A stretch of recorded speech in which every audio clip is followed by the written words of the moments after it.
Next in the series is to add our product's recipe or components and our product's packaging. On the Recipes tab, I'm going to copy and paste my existing recipe to add a new one. Now I can start by changing my recipe's name here at the top. Starting with the first drop-down, I can type in a name from my ingredients list or just choose it from the drop-down arrow. You'll notice that the price per gram automatically generates, matching what is displayed on my ingredients list for that specific item. Now that I have chosen all of my recipe's ingredients, I'm going to update the volume of each ingredient in my mix.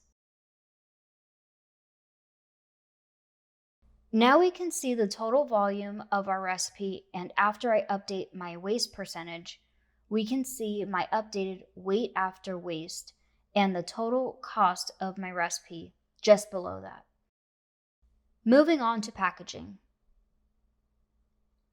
If your product isn't packaged, feel free to skip this step.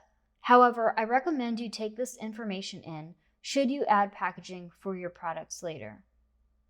Here we can see the pre-installed packaging for both almond milk and a case of almond milk.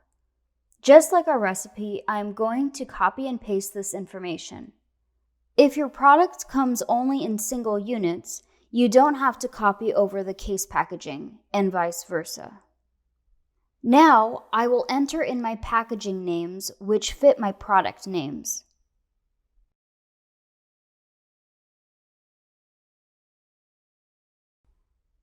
Then I will select all the materials used in both packages and then choose the quantity.